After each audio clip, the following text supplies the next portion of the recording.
Hello and welcome to episode 229 of the Crate and Crowbar. It's probably something like the 7th of March. I didn't check. My name's Chris Thurston and tonight I'm joined by Tom Senior. Hello. And Alex Wiltshire. Hello again. Good evening, gentlemen. Good evening. Tom Francis probably sends his apologies. He didn't, but I'm just saying this for him from... What's gone on? He's an Englishman abroad. Yeah, from his... He's gone to the game development... Paradise in Bali. That makes it sound like he died. He didn't. He's just genuinely gone to Bali. I thought game development was going to be difficult, grinding, awful work. See, the thing is, Alex, for a lot of people, room. it is. But not for Tom. Tom's Instagram earlier, and it's just the selection of cocktails he was trying, and it's just basically going through the menu and enjoying I was charmed that he found time earlier to write a little thing about how much Into the Breach he's been playing. It's unbelievable. So yes, nonetheless, it is us this evening, and I believe that we've all had busy weeks and haven't played loads of PC games. I have been playing a lot of Into the Breach. So have I. But you've talked, we've all talked. The Breach. A lot of time. Yeah, we've all talked Into the Breach. Yeah, probably talked all the way through the breach and out the other side of the breach, to be honest. I would say, by way of a news thing, I had almost the perfect news today for what I wanted to talk about, what I'd almost been playing but failing to play. So I don't know if you saw this today, chaps, but, Oculus done a whoopsie. Yeah. So Oculus, as an Oculus Rift, failed to renew a driver certificate, I think. And so all Oculus Rifts died. They all did, including the one on my desk there. Have you tried it? Did you try it? Yeah. So, it's not mine. I brought it home for a feature that I'm working on, which I'm excited about because it's about something cool and, that'll be in a future issue of Edge. So I'll obviously, won't spoil what that's about. But it's not my first time using the Oculus, Touch, which I wanted to talk about. Because I used it, I think, at the PC Gamer Weekender last year, but it is my first time taking one home and setting it up and kind of experiencing it as a consumer product. So I did want to talk about that. However, the fact that, I also wanted to hang that off having played like a game in the Rift rather than just sort of tooling about with it and trying Google Earth. But the fact that they died today and they don't work now, which is because it uses a centralized service and it's a signed driver or something and it just doesn't work and they need to reacquire that certificate and update everyone's drivers for it to work again. And this is affecting absolutely everybody. It's amazing. What a time to be alive. Was actually a kind of almost a perfect happenstance, apart from the inconvenience, because maybe something's changed. Because I remember when we first got hit by, it feels like every year we go back to VR to some extent. Like, how's this doing? And given that actually it has been a kind of, the Oculus Rift has been like an excellent piece of technology for as long as we've been doing this podcast. And it was probably around the same time we started this podcast that we got one in the PC Gamer office, the first, dev kits and stuff. And it was exciting. Yeah. And do you remember that feeling then where it's like, wow, there's definitely something here, but it's just a bit inconvenient. Yeah. Remember that? It still is. Yeah. But the wire at the back is slightly thinner. So it's slightly less heavy. Here's the thing about my experience of basically just setting up and getting started with an Oculus Rift. And maybe this is is the technology itself is kind of incredible. It really is. And it's getting better. Like, the headset's really nice. The controllers work really well. Yeah. The sort of introductory VR experience for the Rift, where you meet a cool 80s robot and you feed cassettes into a cool 80s 3D printer so you can play with stuff, and then the world evaporates in a shower of light and you feel like you're falling into it is spectacular. It's a little bit Ready Player One for me, but it is kind of spectacular. When I say it means it's a very specific type of computing enthusiast's dream of what the digi future might be. Yeah. In a way but it looks incredible, and there's certainly charm to it. It doesn't have the kind of wink nod sense of humor of the Vive equivalent, which is all done with like Portal kind of gags. But it is one of those kind of like, wow, technology things. And the technology itself can be genuinely special. Like pulling up the Google Earth, which I hadn't used Google Earth VR. Maybe people have. I don't know. Have you guys used it? No, not tried it. No, not me. It's genuinely emotional in some ways. Like, you know what I mean? Like, you don't get that a lot with technology, but it's kind of the promise of technology. It's like, it's the thing that can actually do that thing, which you always get in like sappy adverts for like smartphones or something, where someone's smartphone is a high enough resolution to make someone's granddad cry. You know what I mean? That kind of thing, where it's like, oh, it's enabled some kind of reconnection with memory or something, because it's so good. That's the thing that I've been considering. At Christmas, I was really close to buying Oculus because it was on offer all over Christmas, or was it over Black Friday or something? Yeah. It was just there, and I was thinking, maybe this is it. This is it. I know that my computer can run it. Maybe this is the time. But then I remembered that I borrowed PlayStation VR off a friend, and we spent a good weekend with it. But I felt by the end of that weekend, okay, I've had some experiences, but then the experiences rapidly became the same experience every time I put the headset on. Like, I felt like that moment of emotion as you experienced Google Earth in that way. Is that something that you want to probably not repeat? Because it was kind of hard in some ways. Like, cause what it does is, so the Google Earth VR experience is, it takes you through a tour, which is sort of, designed to be spectacular, and takes you to Tokyo and Manhattan and things like that. And you experience this chiefly as being a giant, like you can either be a giant standing on the Earth, like with the 3D world sort of mapped out around you, which is incredible in its own way. And then you can press a button to kind of change your perspective, so you're almost like floating above the Earth, like Superman looking down at it, so it's right in front of you. So it's not below at your feet, it's in front of you, and you can use that to rotate and scroll the Earth. And then you can also go into Street View, at which point you are human scale. And there's like a beta feature where you can be at human scale at any distance from the Earth, so you can experience the size of the Earth as if you were floating in space around it. And those things are genuinely awe-inspiring. It sounds like cool. Like that. And so like, as soon as I was given free control, the first thing I did was just drag the Earth and like figure out, because there were clouds, and figure out where Africa was, and then pull up towards Europe, and then bit Britain, and then just like grab at like either side of Britain and like thrust my face into Bristol, and then like pull away from Bristol down to Bath, and then like rotate Bath until the river made sense to me, and figure out where my house was, because it doesn't show street and road signs or anything. It's just like, okay, geographically where I was. And then it's like, okay, there's that little bridge, and here's my street. And then I found a street view from basically just outside, and could look and see the window where I was in. Obviously it's not live, but you know what I mean? Like the window 5 years ago. And then I saw myself staring back, and he said, "I'm you now." No, but like, and that was kind of amazing. And then I like pulled out from that, and then I like just sort of flung myself at Manhattan and found myself in a street view thing of on like a corner of lower Manhattan that I haven't been to in a decade, and suddenly had all of these kind of like, actual human kind of memories and sort of slight verklempt, sort of like you can't go home again type feelings. And then flew back into space and came down in a street in Vietnam outside a little university campus that I lived on for a tiny bit. And I was like, oh fuck, I've not been here for a long time. Now I feel sad again. And like the world is just like, it's such a phenomenal tool. And you can imagine like a child being inspired by how many different places you can see in the world. But as as an adult, it's you can just spin the big ball of regret and land anywhere you want on it. It's amazing. Chris Thurston's memories are a big ball of regrets. No, they're not at all. But you know what I mean? Like, it's like, wow, I've got all these, like, I can pick any part of the world and kind of like, I can re-encounter it inside this kind of magic headset. That feels genuinely futuristic, right? Like is incredible. It's cool. But the thing that keeps just nagging at me is that it's cool, but it's not very useful. Like, it's not. Yes, exactly. So like, it's great. And then, okay, I've done that now, and I kind of need to know how to get to, Bournemouth. Do you know what it reminds me of? I'm not going to use that for it.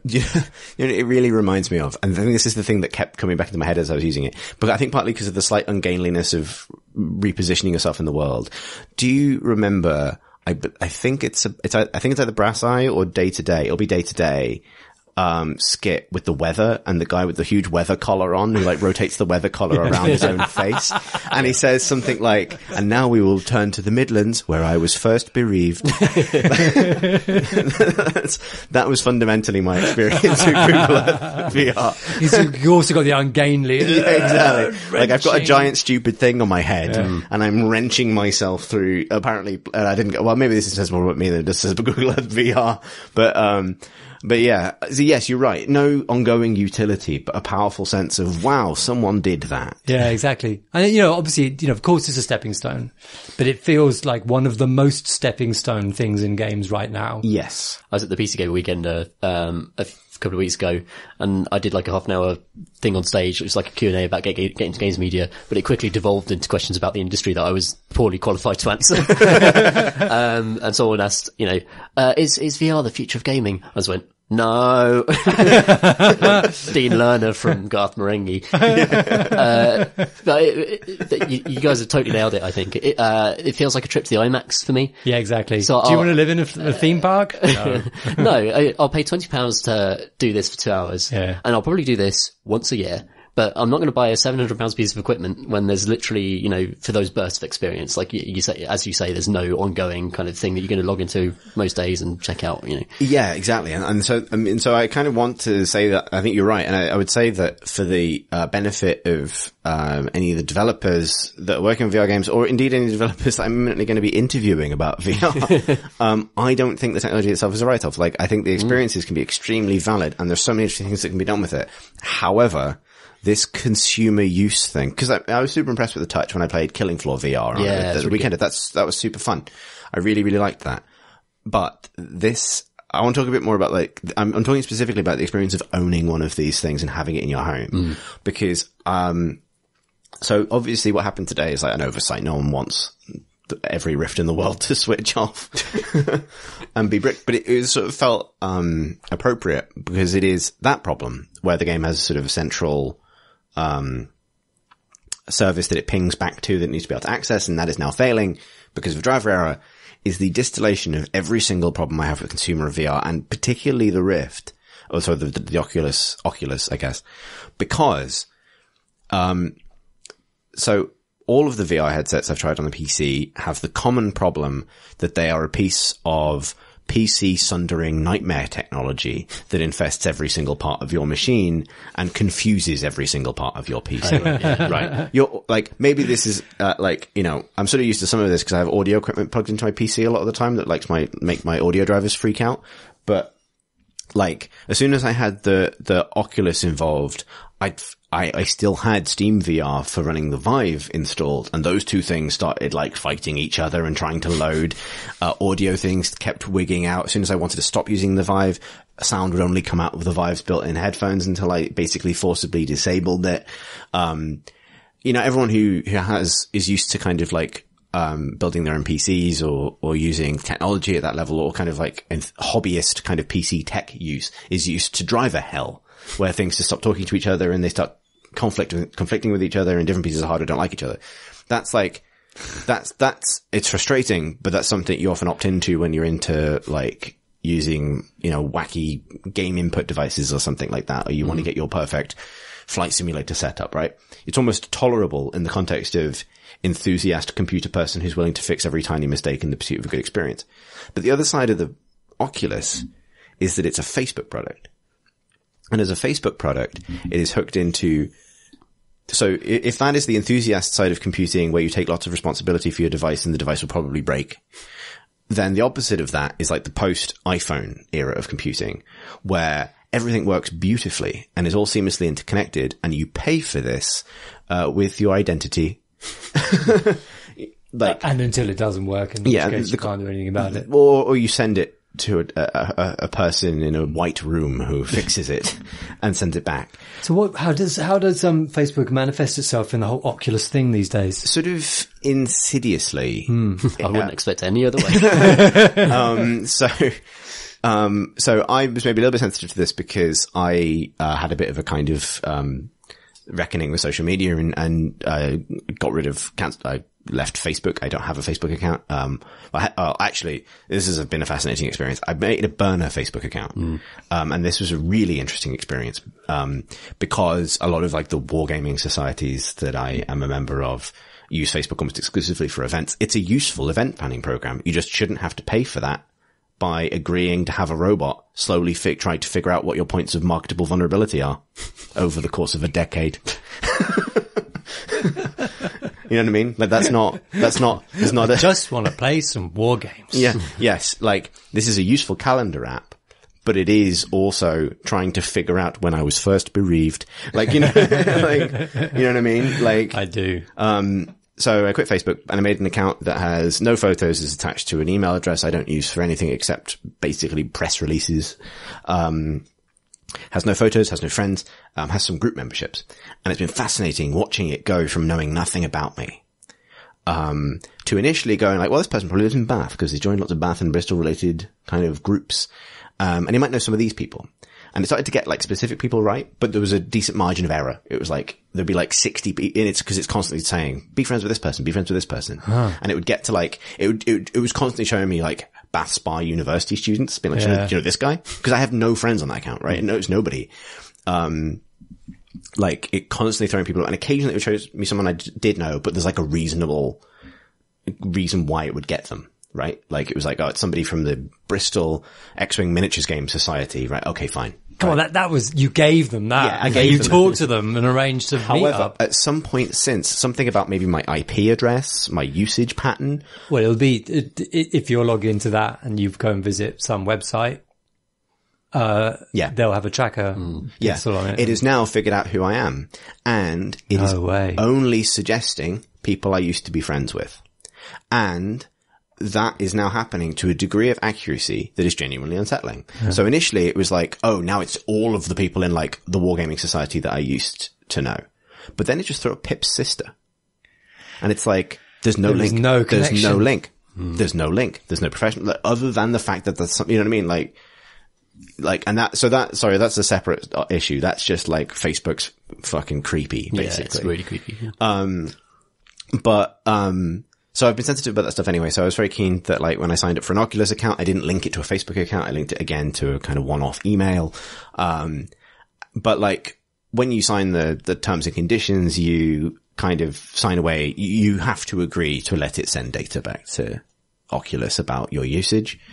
You have to, you know, it has Facebook style privacy options, which only means you can limit what other people can see. Not what it gathers. So you can say, when it says like, who can see what games you play, you can change that to only me, but you can't say, not you, not you. You know what I mean? Like, can you play it offline? Out of interest, does it just fun not work or does it? I don't. So I haven't tried. I think it has like an offline mode like Steam, but I think it needs to like every piece of software you run needs to authenticate and stuff. Like some of the stuff I've been sort of working on is like preview software that you need to be kind of like signed into by the developers. So that obviously that's I'm a bad person to ask because I've been connected in order to ping back to that stuff. But it is very keen that you add friends and turn it into a social experience. And this kind of links back to what you were saying, Alex, about like, who uses this every day? Because that feels like a spectacularly poor fit to me. Because this is a piece of tech you pick up to try something new. It's not something you're sticking on every day because it's too inconvenient for that. You just see like little, like people you're friends with, like you can see little graphs of them, sort of like a bubble of them using it over the course of a week and then never returning to it until a family member visits and then there's another bubble of them using it. Well, this is the thing, like if it's something that, they aspire for people to have always available that you stick on to try out a new experience every now and then, because there's a lot of software available, or you stick on because you want to watch a movie on the big screen or something like that, then it needs to not be like that, which is the ideal of the VR as service. It's always connected and feeding information back to Facebook kind of side of it. Then it needs to not be fucking up your audio drivers just by being plugged in the rest of the time. You know what I mean? I feel like that's a problem with PCs though. Exactly. I connected my PC into my telly like a year ago and it's like a vestigial limb and sometimes I'll boot up my PC and it'll be trying to play audio to a television that's not even attached. Let's just say, no, what are you doing? That's just like, that's Windows. But Windows works. But like they know what ecosystem they're entering with this piece of software, right? They have no control over it though. That's the thing. Like, yes, I know. It's making all these big things talk to each other. But this is the thing, right? Like it feels like a really good dream, but it's like there's no. I think it's partly the whole casting of VR has been experience. Like the only word you ever heard here relating to a VR game or VR things is experience, and like games or long-term things are not experiences, because an experience is a singular thing. You know, they need to tap into the idea of something being part of your life, and where you're not looking for an experience, you're looking for a worthy partner in a range of experiences. And that's what, you know, that's what the great games are. You know, they're not something that you kind of go and play for a singular experience. You kind of like, oh, I want a little bash around. Oh, I want to play with some friends. I want to do this. I want to do that. You know, I think that, and they're always going for something which feels inherently short term. Like, you know, that feeling of being close to something, or a linear or a story which you can maybe experience several times because it has some sort of branching nature to it. But effectively, it's like a film that you watch once, you know, and that's everything that I've kind of sensed about the games that are being, and the things that are being made for VR. Yeah. There's a degree of just physical stress to having the thing on your head for a certain amount of time. So I think you could have those experiences if it was just on your eyesight as well. I mean, with games with the screen, you can look around and you can adjust your focus all the time and be basically unconsciously regulating the stresses that you're putting on your, you know, on your eyes by focusing on a certain point. But you can't do that in VR with a thing on your head. You're stuck into this fixed, focus perspective. You've got this heavy thing on you that's kind of sweaty, inevitably, and hot. And, it's just, the technology doesn't lend itself to long-term experiences. So it's, I couldn't use that in my household because I have 2 kids. And a wife, and I'm constantly needed for something or other. And if I'm closeted away in some little bubble, that's a genuine issue. Yeah, sure. And like, yeah, so I think this is the thing. I think this is what I'm settling on, is like, they've put a lot of effort into solving the problems that come with VR at home. Like the Oculus, when you first install it, makes you watch a safety video, which is almost like one of those kind of like airline safety videos. And you know how like in recent years they tried to make those fun? Like, and some, you know what I mean? Like, it's got elements of that, which sort of, and I think that's a good attitude. Like, whoever's idea that was, that like, VR safety needs to be approached with the same tone as airline safety. That's super clever, because airline safety is like, we all need to implicitly acknowledge that this isn't a great place to die. However, it's very safe and we all want to be here. So why don't we just go through the rigmarole of like making it fun, right? Like, oh, we got to deal with this bit because this is so perfectly safe. There's nothing to worry about. And anyway, you're not going to leave because you really want to go here. So this is a journey you're already on. So let's just get this out of the way, which is a good attitude to have for VR, because that implicitly then says, you've already dropped your 400 quid. We're already going to this spectacular place. So why not, you know, we'll just get this bit out of the way. Don't fall over a fucking pot plant, you idiot. Like, and then like, there's even a bit in the Rift one where, you know, there's done lots of small things like, apps are rated like comfortable, moderate, or intense based on how, like, likely to chunder all over yourself they are. And the way this is shown is like with a little cartoon where a man like goes straight to intense, and then he's like in a roller coaster and he pulls the headset up and he's like sweating. They don't show him like shit himself or anything, but it's kind of implied. And then he like puts it back to comfortable, and then he's like floating on a space island or something, and he's like, oh, this is pretty chill now. So it kind of like, it flirts with telling you enough that like you might vom, but without kind of like enough to kind of disarm it without like showing you the grisly details, if that makes sense. In the similar way to an airline safety video where it's like, if the plane should encounter a whoopsie, the exits you will are here. shit yourself, but yeah, exactly. We'll encapsulate that with a sweaty face. Yeah, and I think you're right. I think the answer to this is just like, maybe if that's the extent you've got to go to kind of make this function in the home, its place isn't in the home. You know what I mean? Like, I'm really interested in the ways that sort of, like design sensibilities and ideas from other media outside games, but sort of related, like immersive theater, are being brought into VR experiences for these kind of like really cool one-off VR experiences, and how VR is being incorporated into like live performance and things like that. Yeah. Does that have interest? Have you, on that note, have you tried the Invisible Hours? No, I haven't. Yeah, which is a very immersive theater, VR. There's so much potential there, but VR, and that's the perfect venue for it, but crucially, VR immersive theater is something people go to and do and buy tickets for, which is the way it's paid for. And, you know, and that's the perfect venue for VR. No one has installed an immersive theater company in their home because that would be more inconvenient than VR. I think Darren Brown's Ghost Train uses some VR headsets, and you increasingly see rides being developed around VR headsets. Air, which is a really good roller coaster at Alton Towers, I think is a VR experience now. You put it on a headset and then go on the roller coaster. That sounds horrible. Apparently it's great. My girlfriend loved it. I'm not a big roller coaster person, but as you say, like, it's a destination experience rather than something that you live. There's this new Star Wars VR experience in London, and literally my Star Wars role-playing group, suddenly email goes around like, we're going, right? Like, we're going to do this. And I mean, and I'll pay to go and do that. Yeah. Like, there's definitely a future for technology. Like, I saw this in China when I was up there last year. I think I said this at the time, that like, there was almost no consumer play this at home VR presence I saw at all, but there was loads of VR because there were VR booths everywhere advertising everything. VR booths that weren't necessarily, like, I think I said this at the time, but there was like a whole RuneScape VR experience at China Joy.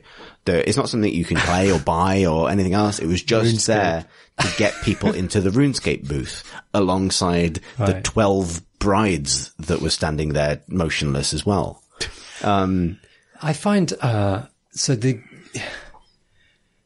my God, I've just forgotten exactly what I was going to say. That's okay, Alex. I really get the sense that, I mean, I completely agree that it's something that you want to kind of experience on a short-term basis. There's a real sense that the whole VR at home thing is a test bed. It feels like that everybody who buys one is, you know, just a test bed. Like the companies making it know that this is a first step along a very long road, and that it's, you know, it's functional. It's totally functional now, and, you know, and it's frequently fun, and, you know, as we've been talking, it's arresting and, you know, emotional for those periods, for short periods. But I think that anyone that buys one today, your data is the most important thing, you know, that's being generated out of that. Yeah. And, you know, how you've used it, what you enjoy, the patterns over sort of how you interact with it, you know, them experimenting with how to talk about it and how to, you know, what kind of people buy it now, what that informs them about with the next kind of generation of people who buy them. It feels like it, and that feels crappy to me. It feels like maybe I'm a bit old fashioned, and I kind of like to feel that the things that I can buy right now, you know, they might not be the best ever, you know, but as a games player, you know, it's funny. I've been playing, Super Nintendo games lately, and it's amazing just how much they feel totally perfect in and of themselves. You know, you play Super Mario World now, it's just great, you know, and that's despite the fact, you know, that everything that's come out since has been more and more technically kind of sophisticated. So in gaming that I've loved, you know, every game I've played that I've really loved has been an endpoint in itself. And VR, this just not. Like, every game that you play is an experiment by some developer, knowing that this is, you know, something they should understand. Yeah, there's an implicit kind of like, look how close we got kind of sense to it, rather than look what we did, if that makes sense. Like, there's a moment where there's so many nice flourishes and stuff in this stuff. Like, there's a nice moment in the Rift setup where because with the touch controllers, it's very good at representing them in real time. So it's because they're capacitive, they can tell when you're touching different buttons if you're not pressing those buttons, which means that your VR fingers can move around approximately realistically. And so there's a moment where it says like, look, you know, it's doing different tutorial things. It gets you to look at your hands. And then it does a thing where it's like, hold out your hands in front of you. And then it makes the controllers vanish because obviously you're watching them in VR. And it says, and now look at your magical VR hands. And the implicit handoff there is like, you've forgotten you're even holding controllers. You have your hands back, but they're computer hands now. You can touch a robot, but you can't, and they're not. And you can try and like point and throw a thumbs up and stuff, but you've only got semi-control over your hands because you keep pressing slightly the wrong button or holding down the different squeezy things in the wrong order. So you're pointing when you want to be doing a thumbs up, or you're doing the loser sign. That's what you meant. And you know what I mean? Like, and it's cool, and it's like as close as anyone's got. It's cool, but it's not the thing. Yeah. You know what I mean? Like, It's a step. And Yeah. and It feels like this is... And especially when it's Facebook as well, to feel that you're a test bed for fucking Facebook. Yeah. You know, what do they not only, have stolen me to give me free way to organize, miniatures meetups, but also they're selling me extremely expensive hardware. Yeah. So they can test it on me. I think that's the thing. I think this is, I appreciate that we're this has been, 30 minutes about why VR isn't there yet. But this feels like a common thread to a lot of aspirational technology, including aspirational games. Like this feels like a common thread of things like the Star Citizen Dream, which is also in the same category, I think, of like dream technology. There's a reason that space sims, which are so often the focus of that kind of aspiration, where it's like we can do everything, is so often linked to VR, because the two technologies are essentially like, how do we get to Star Trek? And you need the holodeck and you need the rest of the spaceship. Yeah. And like, but the Star Citizen thing is like every new video is like, look how much closer we're getting to this thing in your head. And hopefully, maybe, who knows, they'll get there eventually.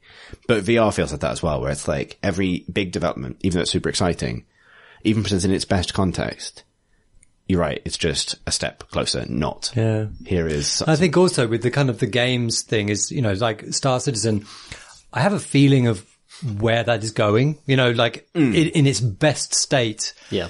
I have a pretty clear concept of what I want and what that looks like. There are existing archetypes that you can relate to, but that doesn't exist for VR. Yeah, I don't know where, what do I want from this? I don't know. I don't really know. It's cool, but I don't know what I want. It's also it's a really hard sell because, speaking to someone who's working on a game site, you see a lot of numbers and traffic behind certain types of story.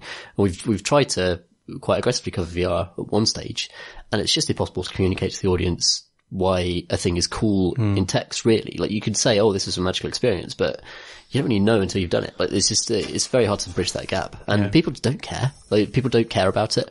Like, it sounds cool, but people don't care enough to read about the precise experiences that people are creating for it, and that's a real problem for VR. It's a bit like hearing people talk about their dreams. It really is. That's a good point. Actually, that exact same thing came up the other day, because me and Pip were trying to figure out exactly why a lot of Star Trek holodeck episodes are so unsatisfying, and a lot of the time it's because it's like being told someone's dream. It's like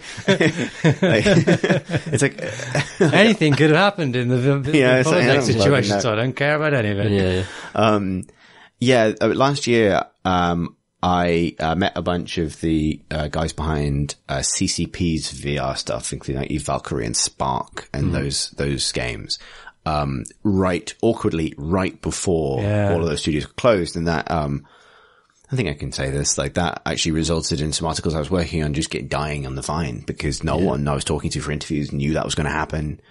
It just you know what I mean? Like the apocalypse came to studios that when I was talking to them were excited about the future.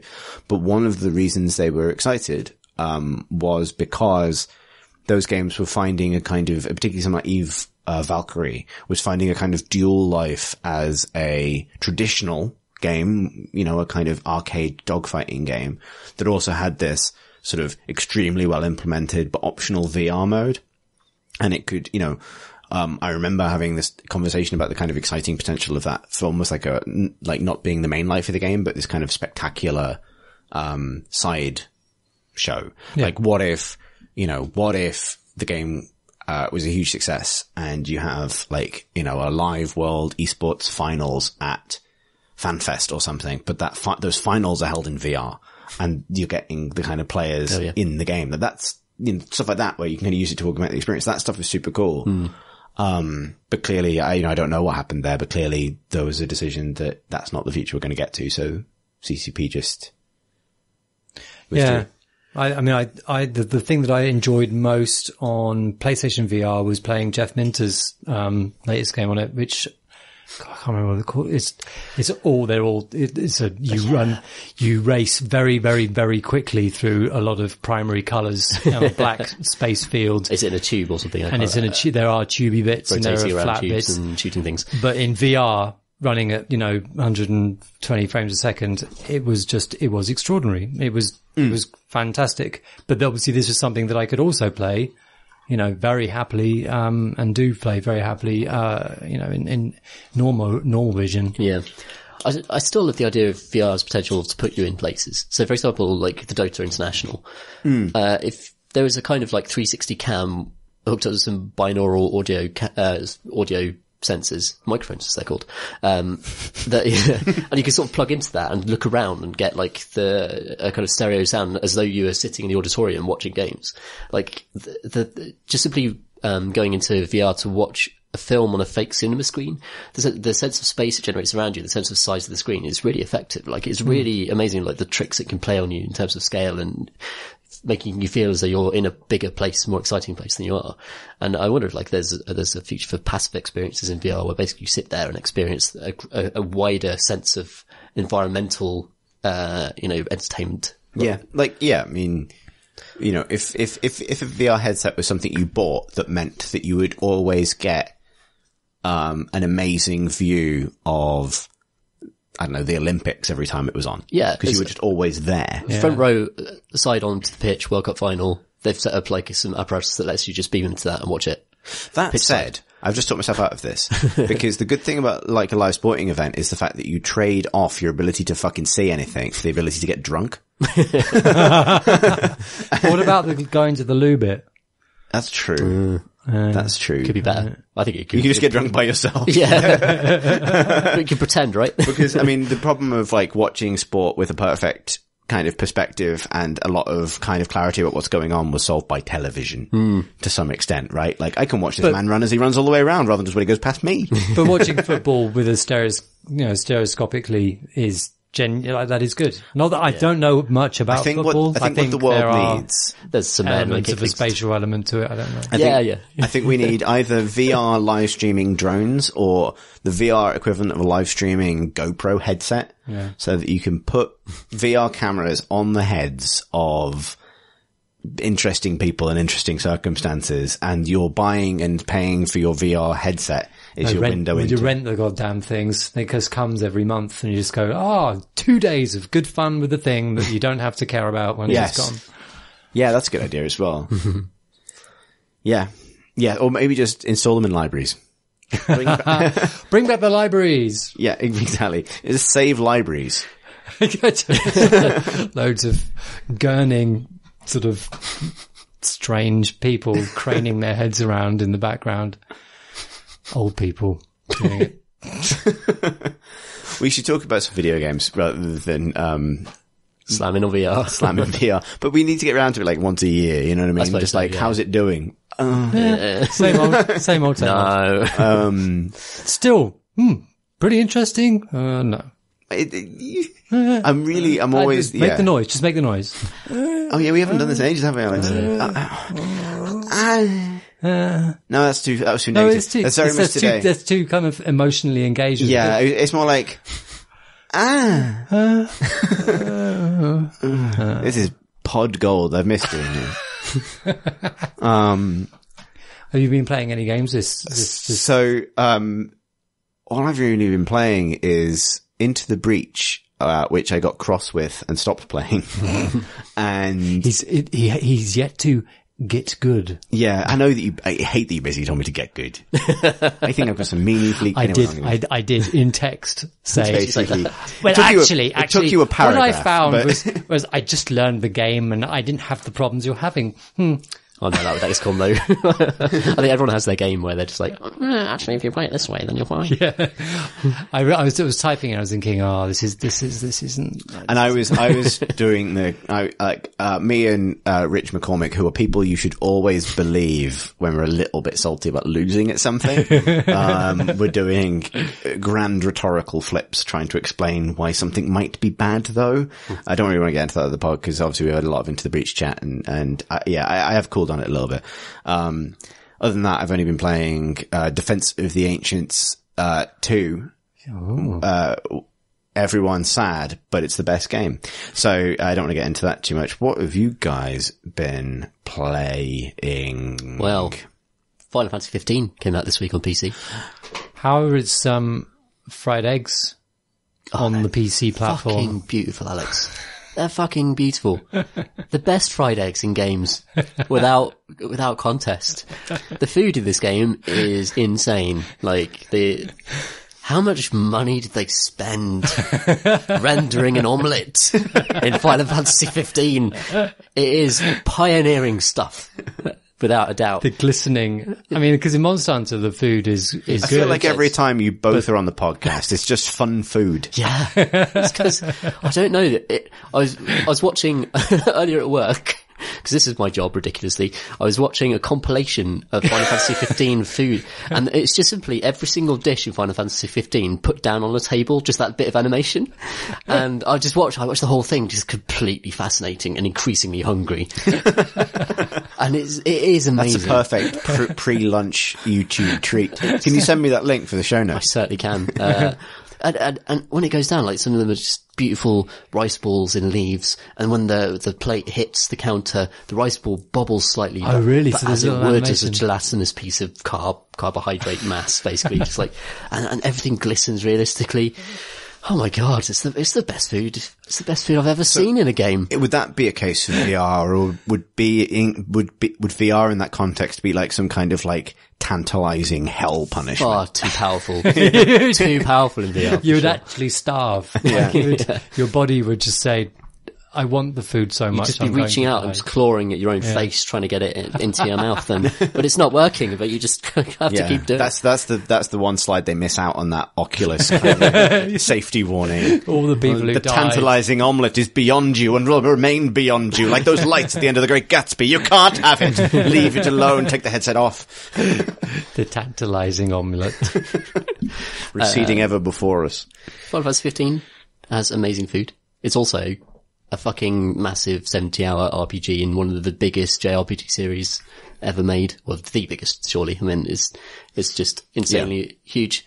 It's also a series that I think has struggled in the last sort of decade, really, each iteration seems to have run into trouble, and Final Fantasy 15 did as well. Originally it was Final Fantasy 13-2 or something like that. And then Isn't there already a Final Fantasy 13-2? There is now, but they sort of turned Final Fantasy 13 into a trilogy. So that's 13, so Final Fantasy 13-2. What was Again? that? What was 13.2 called? I can't Lightning remember. Returns. Lightning Returns was one. I don't know if that was the third or second one. Oh my god. So the series just fragmented and turned into a I mess, lost track basically. completely, because then there was 14, which sort of went, the hey, MMO. now it's an MMO. Yeah. Yeah. That's Which pretty is good. actually doing very, 14's very well. really good, yeah. It's very good now, yeah. I reviewed the original version of 14 for PC Gamer, and gave it like 30 or something out of 100. Oh Because my when God. it came out, it was a total fucking mess. Like, it was terrible. And the last line, I think I've said on this pod before, but the last one my review was like, they'll never fix this. And then they spent like Yeah. years And and I millions of reviewed dollars. the Reborn version of it It's good and gave now, it 80, I think. Yeah, 'Cause so it was really good. So yeah. kudos, yeah. And I played the new one as well. It is good. The MMOs were cool. But like 13 for me was just like, it's got some qualities, but it was an awful step backwards from 12 and 10 and 9, which all had their own identities and all had their own kind of takes on the Final Fantasy combat system, the Final Fantasy, that kind of mythos. And then 13 came out, and it was beautiful and had some really cool characters in, but it was this corridor game where you just go on a line down a path, and everything is done automatically for you, and it was awful. And I was worried that 15 would turn out the same way, that it would somehow just kind of get lost in development hell forever and just never come out and be good. But what's come out is a mess. Final Fantasy 15 in many ways is a mess, but it's a beautiful, it captures a very beautiful mood, a road trip sensation of just like bundling into a car with some mates and going across this beautiful kind of sunny world and getting out to murder wildlife for XP every few miles, and occasionally like going into a diner, and the diner will give you a monster to hunt and then serve you some beautifully fucking rendered rice. And it's... You're describing that as if that's a genre of experience rather than this very specific experience. I suppose it is you've quite had. specific. I think that's kind of what I really like about Final Fantasy 15, is that it's kind of all the things that Final Fantasy has done before, it's never done this. It's never been this gentle, just experiential, enjoy the sunshine and be with your pals. And obviously there's a world-ending threat and some fucking bollocks plot happening that you have to go through. There's just incredibly overdressed villains, all the stuff that you'd kind of really hope for from Final Fantasy. It's all kind of in there, but all of the plot all the setup for the plot, the context, and everything you need to know for the beats to land were communicated in a film called Kingsglaive, which is like a CGI film that I don't know how you'd even buy it really. It's on Netflix. Is it on Netflix? Yeah, because my Netflix recommendations are fucked for various reasons. It came because I share it with Pip, and it can't find the middle ground between Marvel's The Punisher and A Christmas Prince. Yeah. And the middle ground between those two things is Kingsglaive. It's Final Fantasy 15 Kingsglaive. Yeah. Oh wow. But Kingsglaive isn't enough. You need to read the anime. Sort of the comics. Read the anime, what am I saying? Comics? You need to read the comic manga. books. That's what the kids call it, isn't it? There are some, so there's some anime, shorts they did, which basically tell you about your companions. And I think there's some, comic books as well that also are supporting lore. And there's not enough in the game to tell you enough to understand what the fuck is happening. Like, who is Noctis? Who's this prince? Who's the king, and why is he important? Like, good luck, basically, going into Final Fantasy 15. But the game basically says, don't worry about it. Get in your car, drive very slowly through some beautiful places, ride a chocobo here and there, and just enjoy just kind of being on the open road. And it's actually a road trip movie as a game. Because the lovely. Final Fantasy thing has always been about kind of going across big worlds and in a party, but it's always been accompanied by the sense that like the journey isn't as important as like a sort of indistinct end, which is just the numbers going up. Yes, and also some sort of MacGuffin ridiculous threat that you have to resolve as well. Some ending, but then even after the ending, then the numbers still go up. They do. I do love that aspect of it though. No, for sure. But yeah, you're right.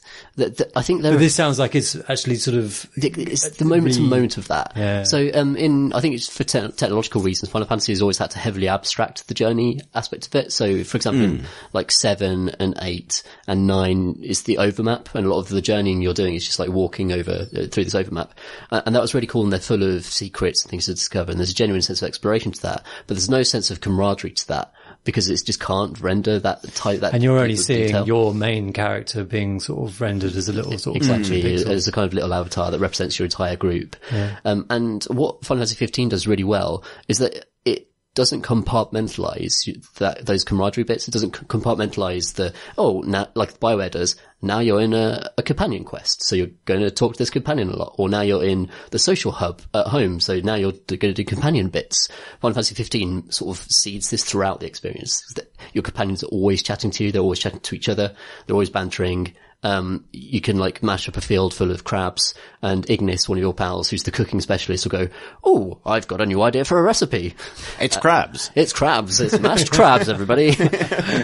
And one of your guys is just a really enthusiastic photographer, and he's always taking photographs of you in the action. And whenever you go to camp and rest, he'll show you all his photos. It's just a menu that pops That's up. a really good idea. It's really rather cool. than a photo feature that the game makes you do. Yeah. But that's, genuinely, I'm not joking. That's a good idea. It's really cool. And you can take photos of stuff in the game, but Prompto will just like, it's a menu with all the things he's taken, and some of them are seeded in, like they're obviously posed by the developers, and they're key moments in the game when you fight a big monster and they've posed it beautifully.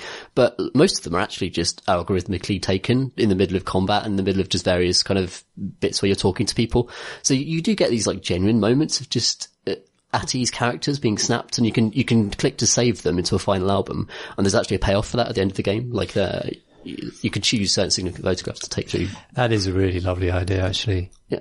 I know that it's an open world game, but is it a relatively linear game? Because Final Fantasy games are normally like big, but there's a line, right? You go from disc 1 to disc 2. Yeah, it pretty much is. Like, you're free for the most part to go back on areas, and there are like high level challenges hiding in lots of areas that really reward you for going back and rinsing them when you're a higher level. But broadly, it is the one road that goes through towards the end. See, because I was going to say, like, this seems like something that I would love BioWare to learn from a bit, because my defense of things like the sort of meandery but a little bit thin open world roaming sections in Dragon Age Inquisition or Mass Effect Andromeda is that those sections provide that sense of a trip with your mates. Yeah. That often those games sort of shoot themselves in the foot by giving you a fast travel option to get past the boring bits, but actually the best bits in the games when you are walking through some wilderness and the writers have written a funny line for Iron Bull to say at this particular point in this particular map. And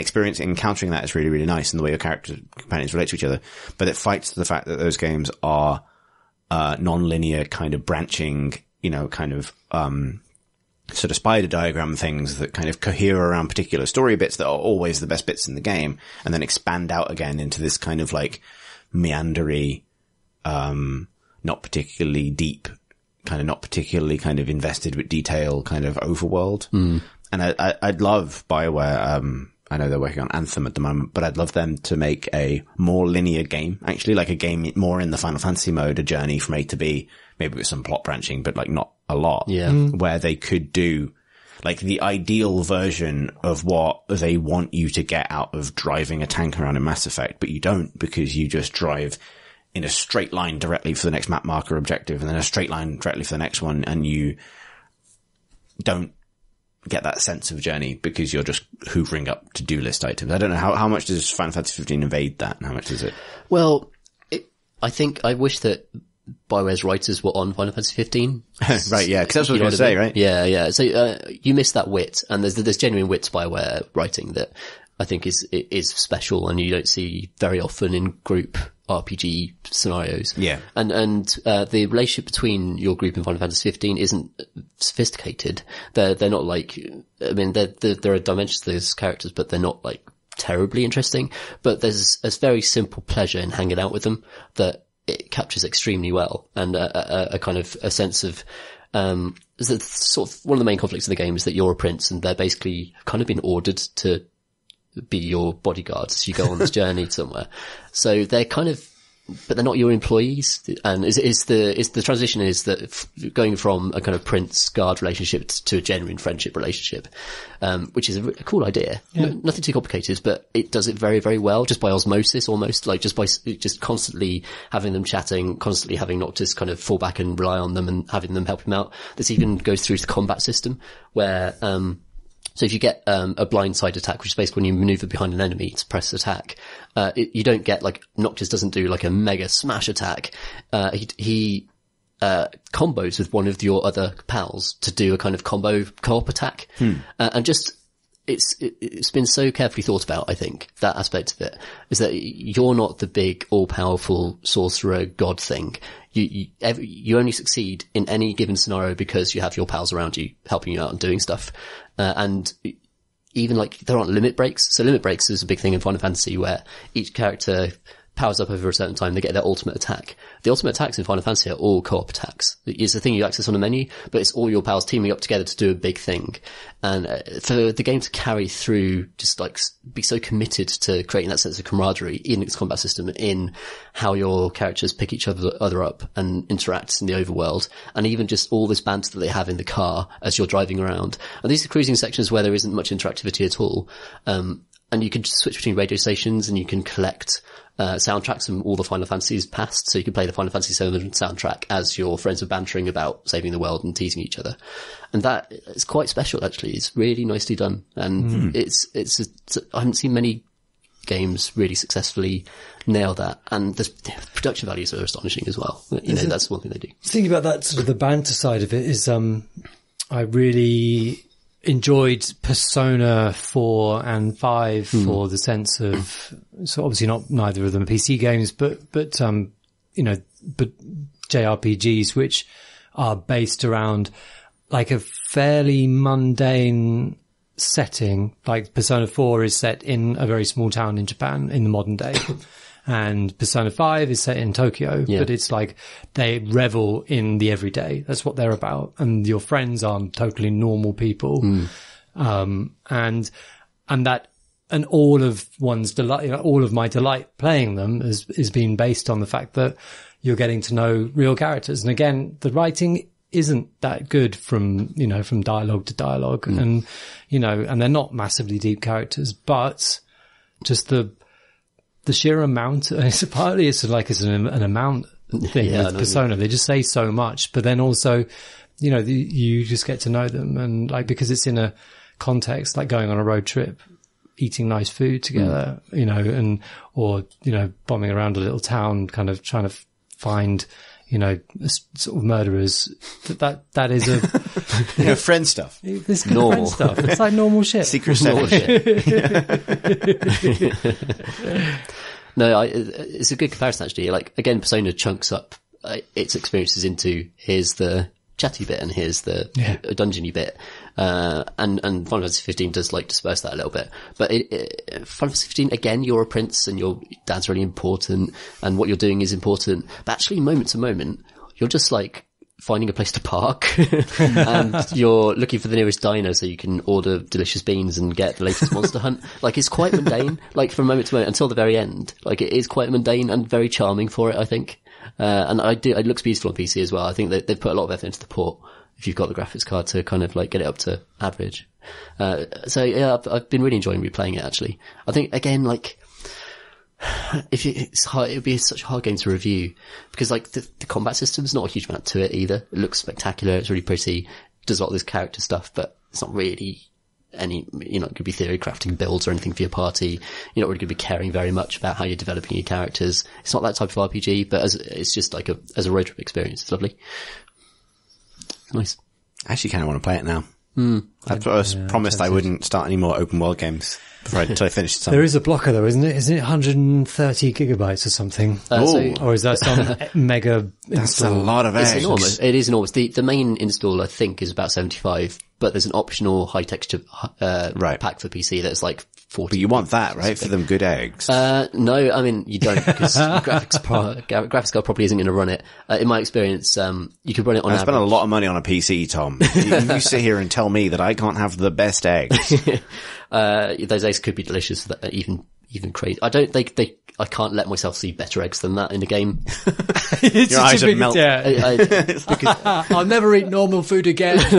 No, because I'd have to go and make eggs if I saw that. Like, there would come a point where it's like, that, I want that now, Can you imagine if because most of these people are still working in the industry, so they probably do exist still, but like, imagine being a, like, 90s video game, like, magazine advert designer given a vision of what people are excited about in games today, the year 2018, where it's like, circa 1995. Yeah. Look at Duke Nukem, he'll melt your brain off. Yeah. Here's a bad dude shooting dude. Wow, 2 explosions. And now it's just like, whoa, we couldn't render an egg any higher definitions than this or people might cry. We're in a good place, I think. Games are civilized. It's good. It's a good place to be, I think. Chumbants and eggs. Yeah, exactly. Yeah. I came here to have a good time with good friends and eat eggs. I've got plenty of both. The Final Fantasy 15. You should go into ad, right? Yeah. On PC, they're big into the modding scene. I'm not quite sure they know what they're getting themselves into with the PC modding scene. But the official mod site, I'm not talking about the eggs the modding community is going to be creating, but they've put some, the developers have put their own mods into it, and one of them lets you turn every citizen in the world into a cactuar, which is like a giant cactus man. So that's very charming as well. That's a fun. That's not what people are going to do with it. It's just going to be Sonic the Hedgehog with his cock again. Yeah, exactly. Again. Yeah, that's the future 1995 ad designers didn't expect. Yeah, Sonic Hedgehog is back. If we knew that's what you wanted to see, we would have done this back in the 90s when there was still money in this side of things. Good. It is quite good. Good. I've been playing a game. Okay. A little bit of a game. What's that? It's called Beckett. And this is a bit of a Yui on the old theme thing that we've been talking about so far. That's fine. Well, you can do a Yui out of the car road trip theme. That's true. You can segue. We're going to put the handbrake on and do a turn. Your segue is into the nature of the segue itself. The world of Beckett. As in Thomas? It is more like Samuel. Right. It is a story game, and I haven't finished it yet. I don't know whether I like it. That sounds like it's a good experience. So But what I do like about it is that, it's like, they've taken, it's evidently developers who really love William Burroughs, Samuel Beckett, J.G. Ballard, all of those. Bs. The 3 Bs. Yeah, it is. And they've made a game about a sort of a detective character called Just Beckett, who Beg your pardon. lives in the kind of surreal. Is that like, hang on. I want you to back up a bit. Okay. The first name is Just. No, Justin Beckett. No, he's called Beckett. I see. Sorry. It's called Beckett. Only Beckett. Beckett. Just Beckett. Right. Justin Beckett. It's a sort of surreal kind of Burroughsy, sort of ballardy kind of world, but the visuals are sort of very cut up, sort of torn up pieces of paper, kind of denoting kind of rough top-down views of spaces, initially in his house, with these kind of sometimes icons and sometimes kind of cut up pieces of paper denoting people or things to interact with. And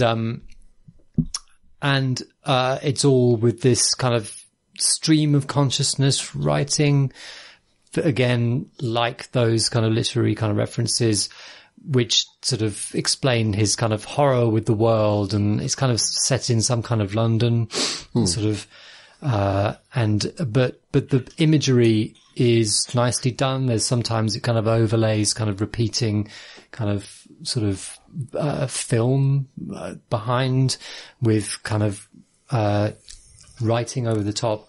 Fundamentally, it's a sort of, twine game, more or less, as you're kind of actually clicking through things, but as you're kind of moving around the space, and it's totally linear, but you're kind of clicking onto the next thing for him to come to interact with, and you get this sort of audio-visual things happening, with words and things, Audio-visual things happen with words and things. But that is, because it's all cut up and indistinct and incoherent, but deliberately disorienting.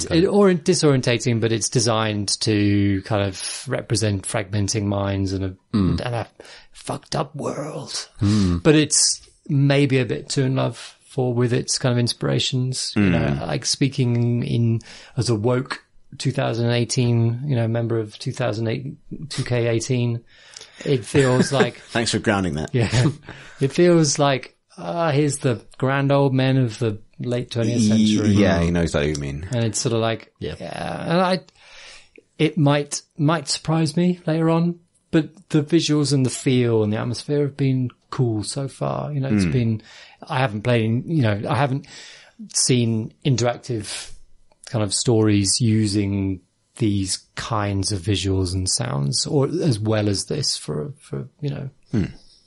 So yeah, it feels experimental, but also a little bit maybe experimental in very obvious ways. Yeah, right. Burroughs did some cut up, and now they're doing cuts up. Right. A few decades later. What is the scope of it as a thing? I don't know. I'm probably about an hour and a half into it. Okay. It feels like middle, maybe right. Maybe But like, I've played sort of experiential twine-ish kind of things that have been 20 minutes long, or, you know what I mean? So, but it's a bit longer than that. Yeah, like yeah. Do you know what's fucking great? 30 Flights of Loving.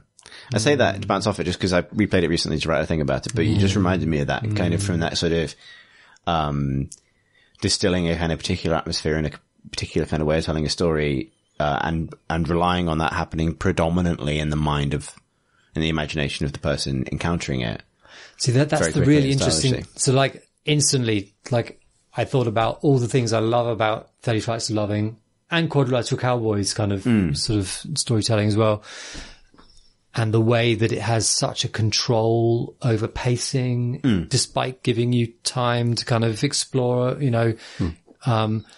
which Beckett doesn't have. Like it doesn't have that sort of snappy sort of grabbing you by the scruff of the neck and sort of saying, now this, and now this, and now this, and now you kind of, and it's, yeah, that's really interesting. I mean, I didn't want to derail obviously talking about Beckett specifically, but it's, I don't think there's ever going to be a point where 30 flights and stuff like it isn't relevant to this kind of experiment games, even though it's not a...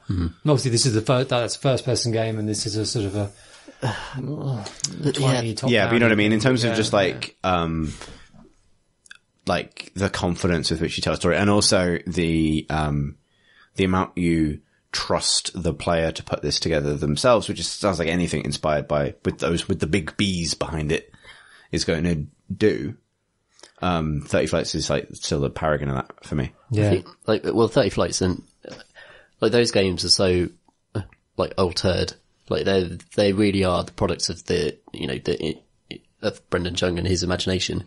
And there's always an issue with like people directly channeling authors they've read, totally, and reinterpreting them in a way that doesn't add anything, or even and perhaps often fails to understand the original source material in some way, or repeat it, without the level of depth that the original texts have. So, I mean, calling it Beckett and then having it be so obvious is like, well, just go watch the Beckett, and then which is also like get more of that, right?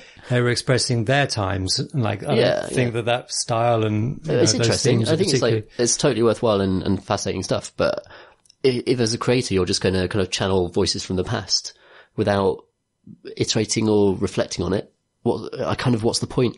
Yeah, I agree. Whereas like Brendan Chung, you've never been in a place or a world or a story like those games are joyous because like I just feel just that imagination is so delightful. Like I just love being in that world and the sense of humor to it and the visual sensibilities of it, and I feel like I'm chatting to the guy who made it. You know what I mean? Like there's that real sense of personality in it that I super enjoy in those games that I don't get from a lot of these other interpretive, almost like art project games. Yeah, it's like if you're really confident in your art, you'll happily put a mode in the main menu that allows you to change every character in the game to Jeff Goldblum. Or a cactus. Either of those things, right? Like, yeah, I agree. Cause I think about it a lot because I think, partly because after I've probably been writing their back pages for PC Gamer for about almost a year now, cause I started not long after I, quit my job to live in the woods, and that was almost a year ago exactly. So, and I think I've managed to put every Brendan Chung game in those pages now, because, he's great. But like, there's a consistent stylistic kind of flourish to all of his stuff that is consistent across his games. Like that kind of sort of 60s, Latin American spy fiction sort of, Wes Anderson kind of, thing that is sort of everything, including games like Atom Zombie Smasher that have nothing to do with the atmosphere of and Flotilla. Yeah. And Flotilla as well, despite that being set in space, like, that is sort of common to them. But they're also meaningfully remixed in a way that sort of refer to each other, but kind of, always put you in a place where you're receptive to what each individual game is doing. Whereas, I'm immediately distrustful of anything that kind of, alerts you to its literary or other kind of inspirations straight away. Simply because, you're then in kind of dual mindset, right? Like, do you approach this game assessing it as, like, have you gained a sense of whether it is successfully Beckettian? Yeah, I mean, you know what I mean? Like, you know what I mean? Like, cause you go in with a critical sense that's completely constructed to critique something else that is in a different medium, right? Yeah. Is it successfully Beckettian? That's probably the question I should ask. No, because like is not going to have that connection. Like, Beckett wrote for a certain medium and this is not that medium. Like, it's not Beckettian. Beckettian. So, I'm trying to think of how we wrap up on Beckett without, because that's a downer point to end on potentially, but. So you said the Awesome Testbed, but you do enjoy it. So on the positive side, what does work? It's the visuals and the audio. You get a sense. It is a soundscape. It's a bit like, you walk into a kind of a club where they have like a Walk into the club like Samuel Beckett. But you know, there's sort of like a video presentation going on the wall, and you can kind of watch it if it's good, and it's a bit like that. Yes, I know exactly what you mean. An experiential thing, installation thing, and you know, and there are nice juxtapositions of color and shape and image, you know. Right. But I'll play more, and we'll see. I do love games that take just have little traces of literary influence. So yes, like Kentucky Route Zero, Edith Finch has definitely a hint of like Garcia Marquez to it, but it's just like a little flavour, isn't it? You're not getting a direct interpretation of that. You're getting the creator's vision with a little. Yeah, bit totally. Like there's definitely a line here that's sort of interesting to sketch out, because I definitely want games to be drawn from a more diverse, like, cultural palette. It's pastiche. It's pastiche versus, you know, that's it, isn't it? Yeah, inspiration or whatever. Yeah, like, I mean, I guess I maybe gestured to that very early in this, pod when I talked about the, Oculus intro being spectacular, but a little bit Ready Player One, by which what I mean is it's designed to kind of delight and impress people with a romantic attachment to like 80s video game ephemera. Nothing grander than that. And that's fine. I mean, you know what I mean? But it's like, I've seen it and I've done it. And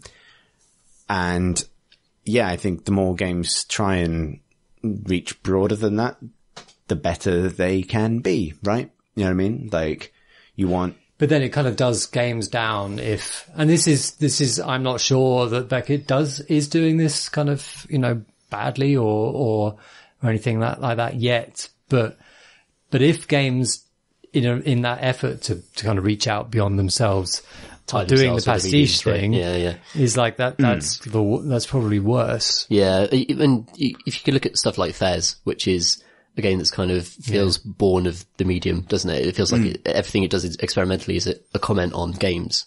Not really, it's not reaching back into films or books. It's actually about the medium it's in.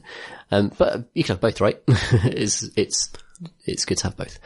Yeah, and like you say, like, there are things games can do in the context of telling you a story about a family, for example, like totally. Edith Finch, that are unique to games while also taking advantage of just some of like the maturity or emotional range of a traditionally literary source material, right? Like, it doesn't have to mean literally borrow the structure of the medium. It doesn't mean you put a lot of words in the game. It can just mean, let's think about how a video game might express some of these themes. And that's more it, right? Like, it's more about thematic range. It's like, hang on, you know, there's no reason games can't be good at telling stories that are about loss or about passivity in some way. You know what I mean? Stuff that games traditionally don't deal with. Even like genre fiction, her story is, I mean, the police interrogation is one of the most staple scenes you'll watch in television, in a police procedural, and her story took it to video games and made it into a totally different thing. And that's amazing. Yeah.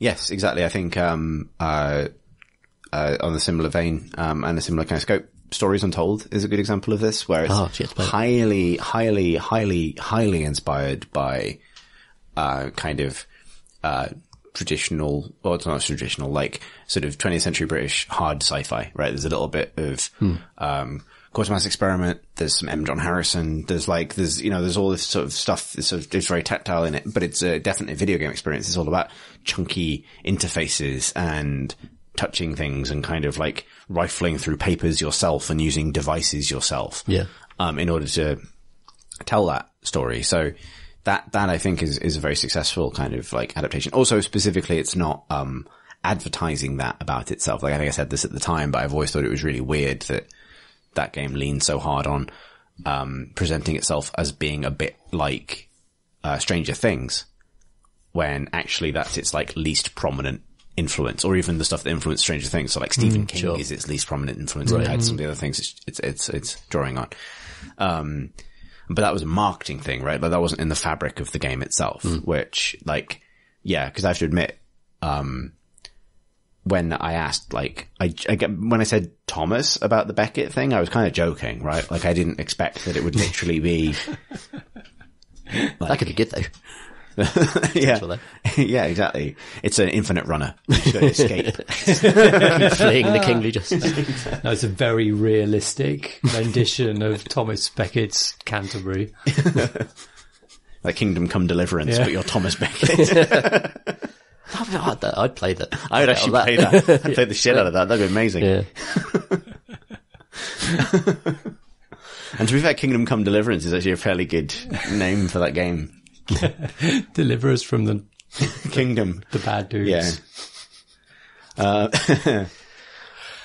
Right. Shall we do some questions? Let's do it. Yes, please. Okay. Totally smooth questions intro. Complete. Tick. Ding.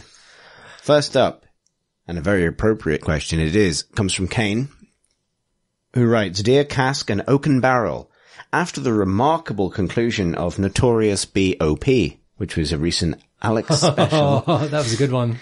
Please rank and a conclusion that I believe Tom Francis cut a full half hour from. Really? No one should experience. I've heard this actually. One yes. half hour. Pip related this to me. Yes. Yeah, Kane writes, after the remarkable conclusion of Notorious B.O.P., please rank the boozes of the Crate and Crowbar by the following 4 metrics: frequency of appearance on the show, quality, loss of decorum, and resultant property damage. Regards, Kane. I thought this was a very good question. So we are right now drinking Captain Morgan's original spiced gold rum. That's a staple of the pod. This is a Went down staple. smooth. Yeah. So this is, this is like my pod beverage of choice, I think. It's very nice. In terms of Kane's categories, it's obviously a highly frequent occurrence. Now, if I recall correctly, the beverage at the Notorious BOP was gin. Yeah, that's gin unusual. Gin is rare. Yeah. So But it generates a very specific effect. yes. So yeah, I'd say the 2 most common were rum and old fashions. Yeah. And that is essentially whether or not I or Tom Francis catered to that particular podcast. That makes sense.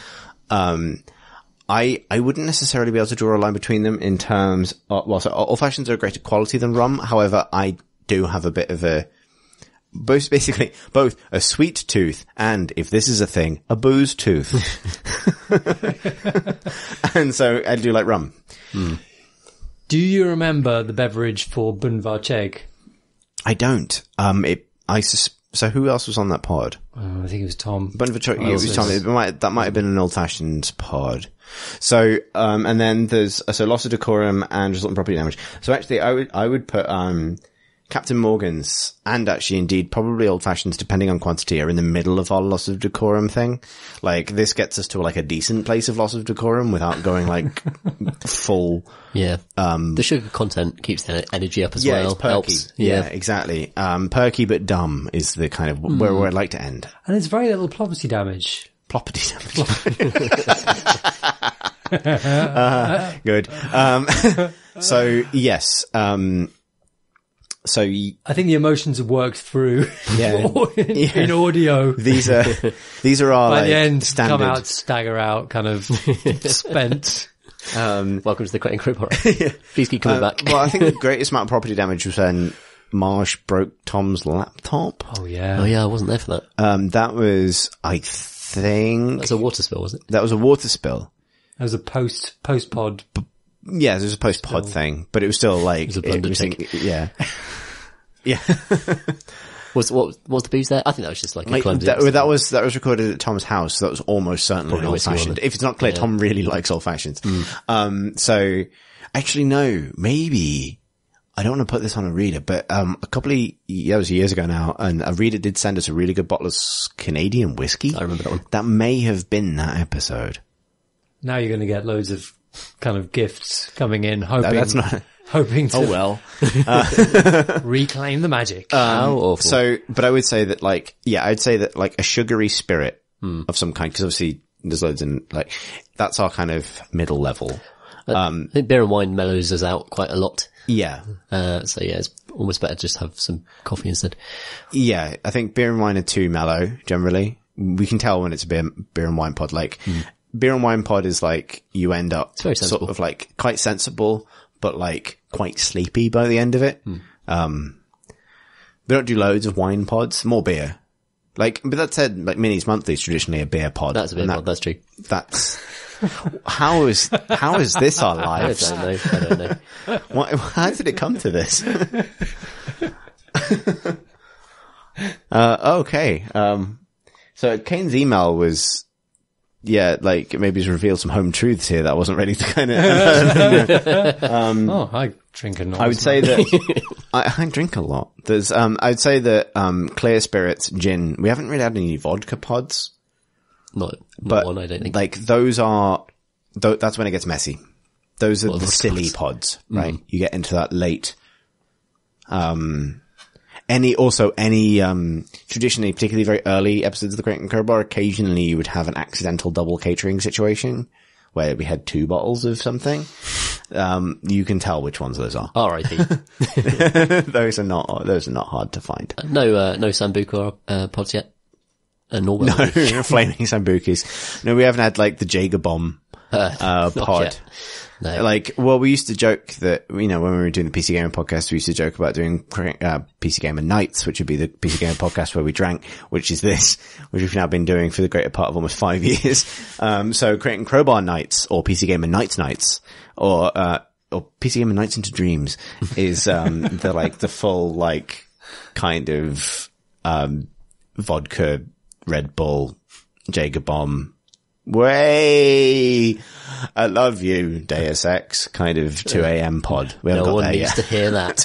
No, they don't. No one needs to hear that. I hope that helps. I mean, I appreciate Kane might want us to produce like a proper ranked chart here, but, no. But no. No. But no.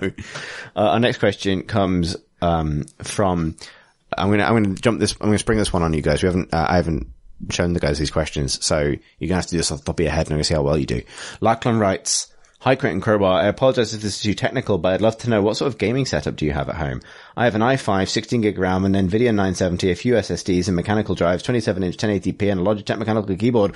If you'd ask me what my prized possession in that setup would be, it would be my graphics card, as the price to replace it would be astronomical. Close second would be my keyboard. What is your setup and what's your most prized possession in that setup? Lachlan from Victoria, Australia. Okay. How well can you remember your PC spec after a bit of rum?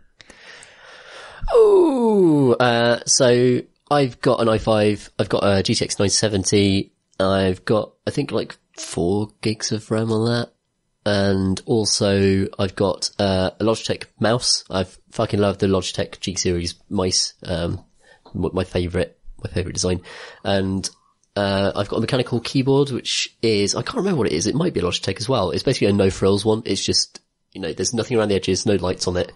My entire PC is like that. Everything is just normal boxes. I really fucking hate the kind of Razer, over-engineered lights on everything. RGB. Trying to make it look like a sports car thing. RGB. I just want just nice, calm boxes that are efficient and good at what they do. And nice, all the products I get are like that. I've got 2 monitors, both 1080p. One is a G-Sync and the other one is not. And that's just like for my work second screen or watching second screen. That's it, I think. Alex. I have an i5. I have a 1070. Ooh, nice. It's a sweet mother. You know what? So Damn. I've had it for a year now. Sweet mother. I've had it here now, and while I absolutely commiserate and feel that the graphics card problems these days are awful, with the rising prices and things. Is there a smugness? I have a lot of smugness. I bought it and the prices have gone up ever since, which never happens when you buy something. You haven't blocked a single chain. You should sell that. Chain. I know. Sell that by quite a lot of money. Yeah. I realized the other day that I can't distinguish Bitcoin in my head from vaping. They're both like one must come with the other. Same mental space. Like ripping on a sweet 1080 in a Russian cargo container or something. I don't know what that means. I have a G-Sync 1440p monitor. Is it the same as my monitor, Alex? Yeah, it is. Yeah. Is it because you came around my house and just stared at my monitor? I did. Well, And it's just made a huge difference. It's lovely. It's lovely, lovely. And you just, the mouse moves so smoothly across it. My mouse on that subject is, I can't remember what it's called. It's a G something and it's really nice. Is it a Logitech G? No, it's not Logitech. The make is, G something. I have a trouble with mice, and I've realized that, I grip it oddly. I have a, You a claw. You're doing, Alex is doing the gesture of what he's trying to say. Oh yeah. So I need a specific shape, otherwise my hand aches. And I've tried lots of Logitech, which has been beautifully ergonomic and things like that, kind of shaped. And it felt, I put my hand on them and it feels, this is very nice. And then it just ends up aching and it feels too big in my reasonably small hands. And, this one is just perfect and it's really nice and it's got a good DPI. I have an Apple keyboard. Ooh. It's like really shallow. Just a chiclet one. Mostly because that's what I was using. I actually work on a Mac because it's what I've been using to work on for a decade. And so. As a man who works in magazines. And I can keep work and play separate. Yeah. So, it's from that, but also actually it works quite nicely on a PC. Yeah. And, is there other bits? What other bits? Not really. Oh, my speakers are audio engine speakers. I don't have speakers. They're not really nice speakers. I have a overclocked i5, a 1080, GTX 1080. And, 16, Do you vape? 16 gig RAM. Do you mind? Only if you say so. No, because right before I quit my job to live in the woods, I put money down for a proper nice personal computing system, partly because I thought I would need it for warmth in the years to come. And I also have the same monitor you do, Alex, which is an Acer 1440p 144 hertz, lovely thing. Mine's actually 160 hertz. What? It's the one up from your. I didn't want to say anything, but it's actually the one that's up from Chris's. Whispering. A traditional podcast hit. Let's see if I can fix that in the edit. I'm tempted by 40p, that extra kind of depth to the screen. It's nice. It's good. It's a good. You can make the nice graphics, but see the smaller pixels and do the fast frames. Yeah, and the fast frames. And I really like the balance between being a little bit higher res, but also getting that sweet refresh rate. Yeah. So very much still runs everything perfectly, and that's sort of been really nice. And this was actually a pre-build. This is my first kind of venture into. I got my PC from Scan. I was very impressed with their service, partly because I think I wasn't in the position that I had traditionally been in for the previous every year of my life as someone who liked PCs, which is having to save up and buy each component individually because that's the only way it made sense financially. Being able to put the money down, for someone to make it good for me was actually a huge relief. I definitely defend people buying pre-built PCs, if that's the right choice, because totally, I've done it enough times. I don't need the experience of building another PC. I very much welcome the experience of having someone else do it for me, someone else test it, and someone else guarantee it. Person. Yeah. A white-gloved professional. Yeah, and someone else guarantee it. That was a huge thing, particularly given that it's overclocked. So that's nice to have it properly tested. Yeah, and it's been very, very consistent. This might be the first time we've ever talked about hardware on the podcast. It might be. After all these years. Yeah. In terms of just listen to the gusto. Suddenly it's all flowing out, isn't it? Yeah. And so in terms of peripherals, love specs. I use wearing them. Sorry. Gentlemen. I'm trying to talk about mice here. Yes. I use a Logitech G302 mouse, which I really, really like. I'm left-handed. It's pulsing. It is. It likes to throb, which is a little bit strange, but it's not the most egregious throbbing. Does it do other colours? And there's a nice colour. I don't think so. I don't think so. If it did, I'd probably switch it to match my keyboard, which is red. But I like it because I tend to like small mice because I have small hands. I'm not a claw man. I'm a flat-handed mouseman, as they say in computer land. And what kind of a mouseman are you, Tom? I never especially analysed it. Imagine it. Imagine you're holding a mouse right now. So he's a bit of a claw. Is it? It's probably a bit of a claw, isn't it? Maybe actually, hang on. But I like a bit of touch on the palm. You know, that's why I like Logitech's, which are quite bulbous at the palm. So there's a little bit of rest capability there, and then but the claw can suspend and create a. He's fast both. He's a hybrid. I'm a hybrid. That's it. I'm like the fly. Exactly. Cronenberg creature. Yeah. Can't design for me. Well, that's what it's like being left-handed. And so I've tried left-handed mice and often, cause I actually don't like, years of using kind of like symmetrical mice. Right. Has made me kind of like, I don't like crazy bendy fits to your hand mice anyway. And the left-handed mice have always tried to be weird. So this one's nice, even though it does have right-handed buttons, just because they're unobtrusive enough that I can ignore them. This does remind me, a pod anecdote, like from very, very early on where we were recording in Marsh's graveyard still. There's a conversation about, it came up for some reason about, replacement mouse feet, which is apparently a thing you could buy. And Marsh just stopped the podcast. It was like, we're not talking about mouse feet. Like, we're not going to do Where this. are you now, Marsh? And now Marsh is gone. Look at us now. Yeah, like unleash all our mouse thoughts. I'm recording the podcast in what used to be your bedroom. Took all the mice feet we want. The thing is, you found his secret stash of mice feet when you last really moved. Oh God, I wish that was the stash I'd found. No, actually, that's basically liable. I haven't found anything. Good. No, yeah, but my prize possession is the monitor because it was very expensive, even though it's not as good as Oculus. It's ridiculously expensive. It's like I bought a PC and then I added 50% of the value of that PC again. I'm sure this is going to make a difference over the long run. I tell you, when you buy it, you're going to think, why did I wait so long? I tell you what, like good. if you are a VR game developer and you're a little bit annoyed at me for what I said earlier in this podcast, then take consolation in that I'm only bitter because I spent north of £500 on a flat screen that only allows me to view the computing experiences of the present rather than the nauseating experiences of the future. That's going to make them feel a lot better. But Okay, our next question comes from Josh, who writes, Dear Crate and Crowbar, I'm a frequent sufferer of one more turn syndrome. Sometimes starting up a game thinking that I'm just going to put in an hour, play a few rounds, only to discover that 2 a.m, and I have to get up for work the next day. My question for you, therefore, is how do you set boundaries on your game playing time and keep them? All the best, Josh. I don't. I don't think you can. In reasonable hours. Sometimes I would sort of do I've made a mistake. I'll just play on to see what happens because I know that this is going to end quite quickly. It's a total lie to myself because I know that the problem wasn't that bad, and then I end up sort of, having good things happen, and that becomes like the game, the canon for that playthrough. I think it's like part of the job of covering games means that you have to play games out of hours all the time. And we generally don't play games in hours, hardly ever.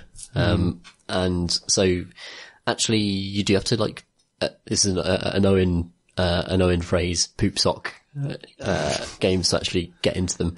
And I'm not going to explore the origins of that phrase. But long-term listeners of the PC Gamer podcast and the Great Growbar will recognize the term. But yeah, I think stopping yourself from getting into the meat of the game, it's almost like you're trained out of it. Like you have to keep going and find the thing, and then once you found the thing to write about, then perhaps you can stop. I haven't had this problem as much in the last couple of years. I've become a very early riser, and a consequence of that is that I tend to get very sleepy. So I don't tend in the evenings.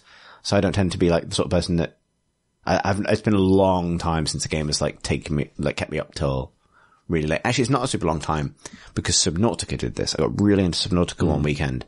And that had that real oh God, it's super late. But that was a novel experience because it had been genuinely several years since that had happened. Yeah. I do find I have some rules for given that I play a lot of multiplayer games, if I win a game of Dota or whatever it is I'm playing and it is in any way close to bedtime, north of 10 p.m, I stop. Because the next one could just make you sad. You know what I mean? That's a good way of controlling session length. Yeah. It's that went well. Time to stop. Yeah. Yeah.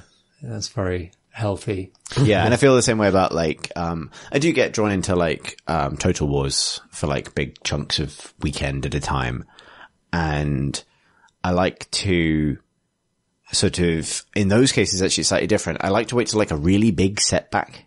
Like when a really big setback happens. Feel the same way about Into the Breach as well, actually. Yeah. Having played an intense amount of that game in a very short space of time after it came out. When something goes really badly wrong, I'll just quit for a bit. Because the temptation is to fix it, but then you get into that like failure spiral, whereas like you just go away and you come back later and everything kind of flows better. That's a good way of kind of avoiding, because I think a lot of that one more turn thing comes from like, I can make this slightly better if I just play another turn, and then I'll be in a better place to leave it. But then you don't leave it. Yeah. There's a different kind of game that, so the games that have got me like that recently have been Monster Hunter World. Oh, yes. And I've been playing this again. This is not a PC game, but Tactics Ogre, which is an old tactics game. I played that. It's great. Which has got a really nice version on PSP. And those are both games where you play like a chunk of real game, and then you do fuckloads of tinkering afterwards. Like, oh, I'll see what I can craft now with my new dinosaur bones and dinosaur skins and things, or like what skills have I unlocked in the tactics game that I can apply to the characters. And like that tinkering can fill, it's like a balloon, like time just drips through that. You kind of think, oh, the main part of the game is going out on the hunts or doing the battles, but actually, nope, it's fucking around in menus. Yeah. Especially like thinking about, what I really want to hunt is this creature in Monster Hunter World. So in order to hunt this really efficiently, I need to build this set that makes me really good against that creature. So I actually need to kill these other 3 creatures to get the stuff for that. And then suddenly, you're in the loot spiral. Yeah. You're in the loot funnel. And you go, if I am just going to make a new pair of trousers. We talked about this a bunch at the time, but this is actually the thing that I admired about Destiny 2 for all of its travails. Is that like, that was the first Destiny was a game that I lost a tremendous amount of time to. And the second one was so reasonable with its totally. It was like, you're done for the day. You've done all your daily stuff, you've done the weekly stuff even. You're kind of done for now. Just go live your life, be free, read a book. Kiss a puppy, like throw a pigeon in the air, like all of the great things of life. I haven't seen Dead Poets Society. Like all of those things. It's like, actually, I feel, this is empty. There's nothing stupid shit that means nothing. Internet was outraged. Whereas in the original one, it was like, find some fucking moon cobalt, you prick.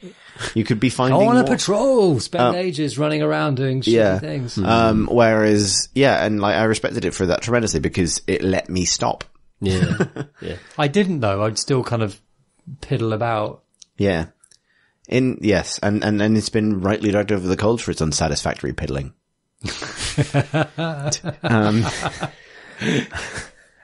Our next question comes from Matthias, who writes, "Hiya, this has been touched in some similar ways before, but I love the way this has been worded, and it's been one to specifically pay attention to the way this has been worded.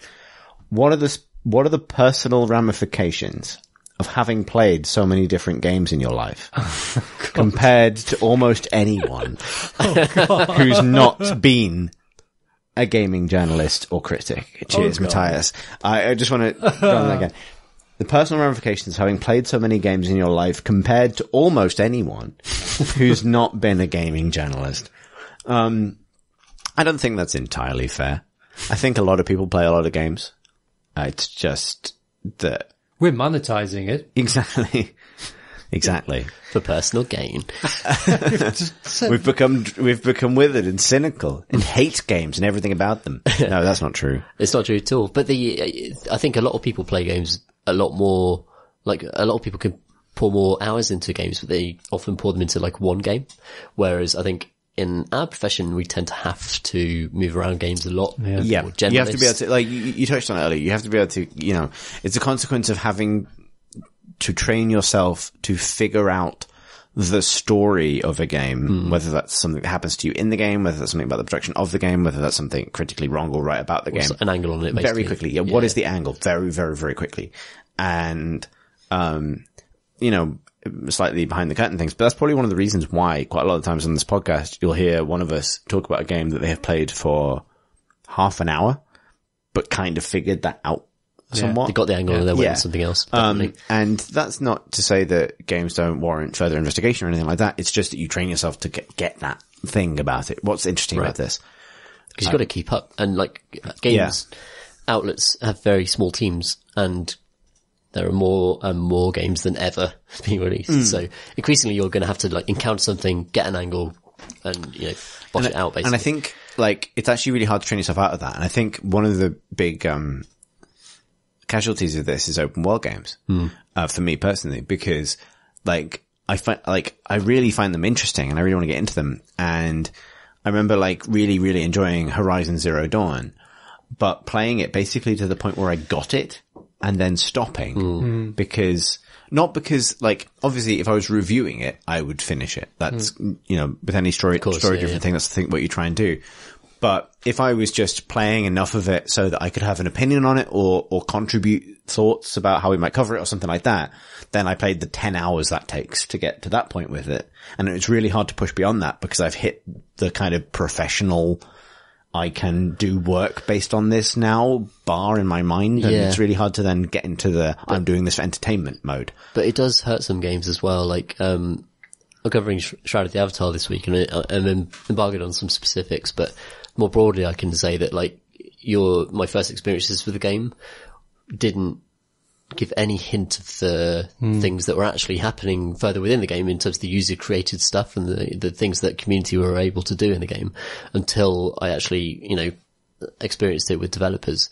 And that is kind of like well, that's why we use freelancers basically. Like we go to freelancers who are already embedded in communities to actually try and generate some of that knowledge, but it does affect the way that we play games, I think. And I think also like appreciation, like, it is very different to buy a game than to, play the review copy, or whatever. Sure. I think it does have an effect. sort of, because I write mostly about PC games, the games I play on console, I've generally bought. And I have a very different relationship with them. I kind of tend to want to rinse them, get more value out of them. Yeah, that's certainly true that, so like I didn't really touch consoles for years after starting work at PC Gamer because I was really, really focused. And then I remember I was writing the better part of 20,000 words about World War II aircraft for an unnamed video game that will be very obvious in terms of what I was covering at the time. And I desperately needed an outlet, so I started playing Dark Souls on the Xbox.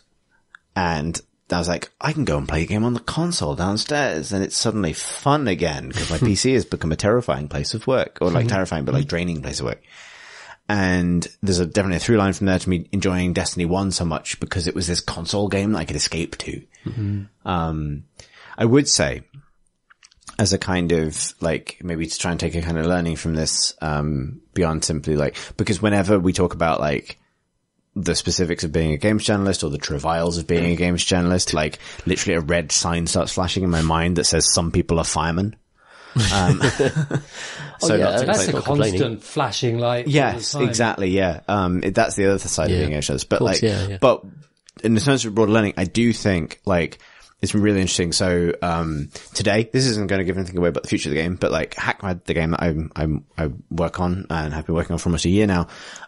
Today I kind of did something I've been meaning to do for ages, and I sat down and rewrote our Steam page. Those changes aren't in effect yet, but they will be relatively soon. And I would say that like that gave me an appreciation for like how, and this is not an advert for like, hire former games journalists as your copywriters, game developers, but like, it was like, God, we spent so much time figuring out how to quickly articulate the angle of a game, the thing of a game, the thingness of a game, that it becomes starkly apparent. That's that attitude to like, how do I quickly get across what this thing is about? How do I quickly learn what this thing is about? And then how do I quickly communicate it? It's not something that's actually shared by broadly in the industry. Like, it seems obvious, doesn't it? But you're talking about people who did this have every a very day. set Like, idea I feel like to be a game journalist good. sometimes is to sit at a place of sort of like, both authority and embarrassed authority outside the industry. Like, we don't make these things, but we comment on them, all this stuff. But actually, one thing we genuinely do have, I think, is an ability to articulate what's interesting about a game relatively quickly. And like, basically I just wandered into a store page for a game that I'm now obviously clearly attached to because I work on it. It's got so much of me in it now and like, all that stuff. But, like, just suddenly like turning on the fucking old school PC Gamer style guide. Like, I'm going to start every sentence in this store page with a verb, because games are about verbs. They're not about just flat descriptions. And knowing how many indie developers that I respect tremendously and whose work I like make these mistakes. They describe their games in passive terms. They focus on lore when they should be focusing on action and all this stuff. There's stuff that, Tom F has always done super well. And like, obviously making good games is the first step, but Tom has always benefited from the fact that he's approached talking about his games with the eye of someone who the first part of his career was about quickly and sort of interestingly articulating what's actually exciting about what you do in a game. Like, that's a genuine thing to hold on to, I think. Yeah, the first sentence, the first paragraph grab is definitely absolutely like translates to marketing, I suppose. Yeah, it does. And it's not just, I mean, I don't want to make it sound kind of like, overly commercial by saying it translates to marketing, but I think it's something to kind of think about, because it's like, that's the time when I'm kind of grateful for that experience, if that makes sense, right? Like, I'm grateful for the fact that like now I've managed to train myself to kind of try and figure out what is like, imminently and singularly interesting about a game within the first hour with it. Cause that's got, that's not just about selling an article to another outlet. That's now about kind of like keeping up. Yeah. Keeping up and getting to the heart of something. Yeah. Yeah. Sorry. Ramble over. But like, nonetheless, it did come up today. So yeah, it's not basically, we don't need to be ashamed. That's what I'm saying. We're not allowed. Our final question comes from Matthew. And this is a really good, little bit of fact. So last episode, Tom F was wondering why the Colorado level of Hitman, as in the new Hitman, was populated by so many English voice actors.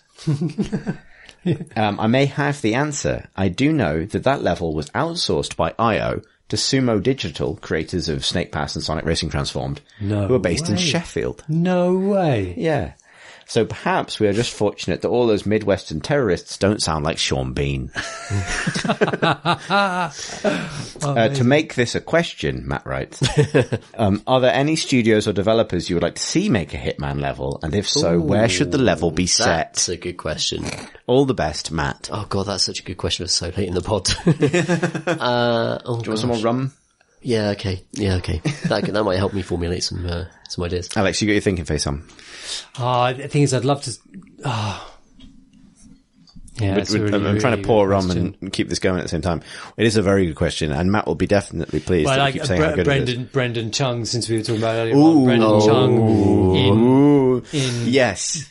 Tokyo, Hong Kong. Yeah. No, it couldn't be like Hong Kong if it was Brendan Chung. It would have to be like Brendan Chung, but it's in a floating kind of islands of a floating kind of South American Hong Kong. Yeah. That would be populated entirely by penguins. Yeah. That would be that'd be great. That's a really god.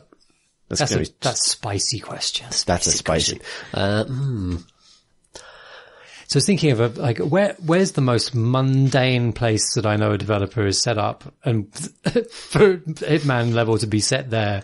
Creative Assembly, Horsham. Totally. I've been there a few times in recent weeks. Yeah, me too.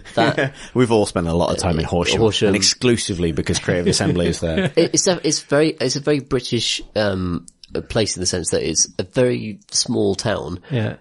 Surrounded, like, almost lassoed by ring roads and endless kind of impenetrable traffic lanes. And very expensive houses. Yeah. When I was working on that Total Warhammer 2 book, I ended up trying to basically find some, like pre-trained food in Horsham and ended up sort of locked in a kind of ring road, endless KFC. Oh god, possible to escape. Yeah, it's in an island and it's very, very hard to find the way into the island, isn't exactly. it? There are bridges and things, but getting to the bridges and there are that's already an immersive sim. That's what you're describing. Horsham is an impossible dream. You need to find the vent. I mean, obviously, like we're saying CA should make this, because I was going to say that, like, obviously maybe the Total War formula doesn't apply to this, but actually they also made Alien Isolation, They did, yeah. Yeah. I think that team has gone in many different directions since that. Actually, they should make a game where you're being hunted by Agent 47 through Horsham. Like, do you try and lose him in the paper chase? Or do you flee into a pret-a-manger? Or maybe the coffee shop that doesn't have any food in it because they sold out. Yeah, exactly. Yeah. Are you going to try and cross that 4-lane road that was never designed for humans to be anywhere Dare you close brave to? the upper story of the big water stones? There's only one escalator up or down.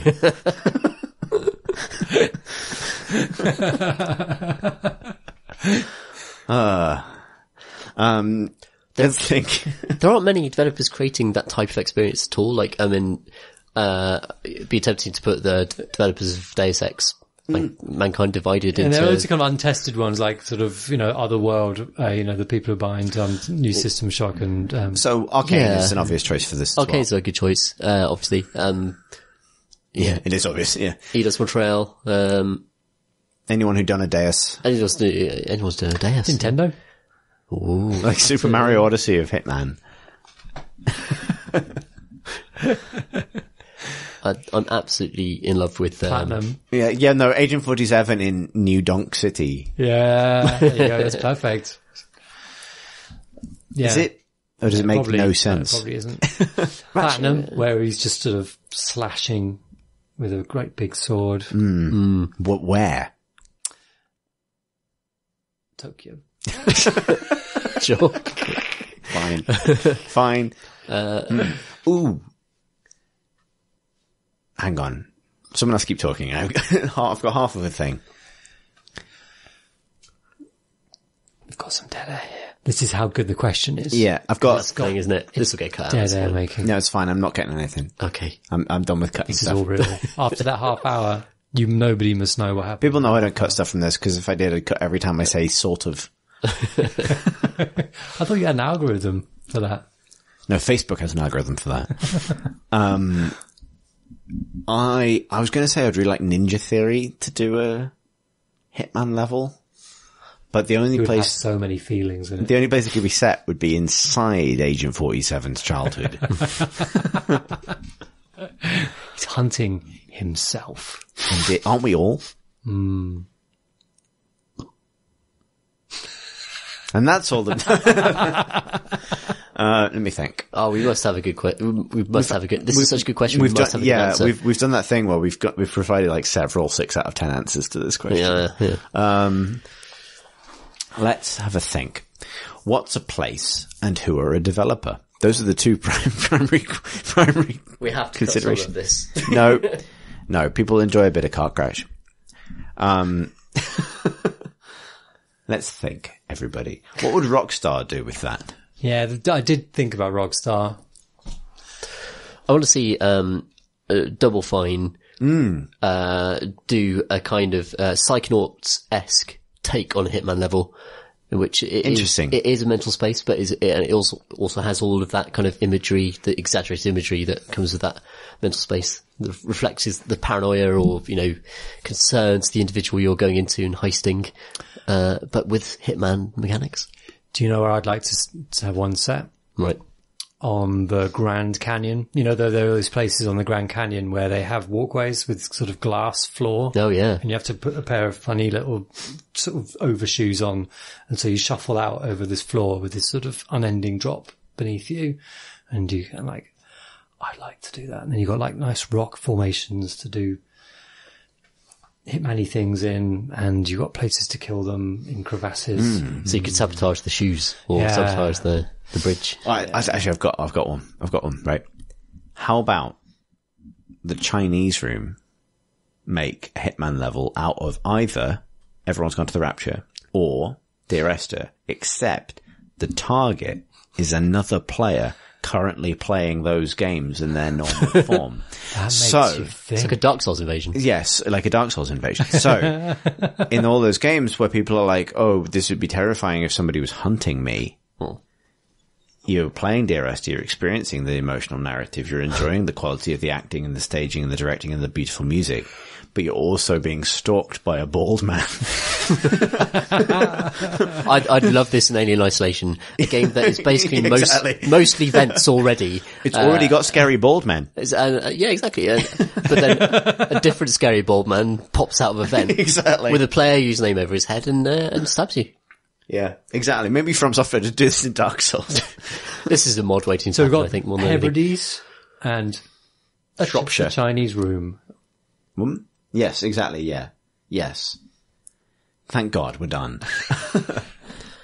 Hopefully that was close enough, Matt. Very good question, and I'm sorry. Barely reached escape velocity on that one, but But maybe we can call for suggestions to be sent, and we can It's a do beautiful idea, good idea. Alex. Yeah. If anyone has yes, I mean, I've often thought about pulling the lever marked, just do your own podcast, what do you want? But, now is the time.